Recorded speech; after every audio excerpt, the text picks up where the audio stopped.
আমি যদি প্রশ্ন ছুড়ে দিই, আন্দোলন কি আমাদের, মানে শুধু আমাদের? আপনাদের আন্দোলন না?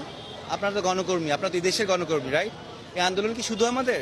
যদি আমি রিভার্স করি, আপনারা এখন আমার এখানে দাঁড়ান, আমি আপনাদের ক্যামেরা বুম নিয়ে দাঁড়াই, আপনার কি নিরাপত্তা আছে কদিন পরে, আজকে কালকে? বলেন। আমাদের আন্দোলন বলে জিনিসটাকে আলাদা করার কিছুই নাই এখন আর।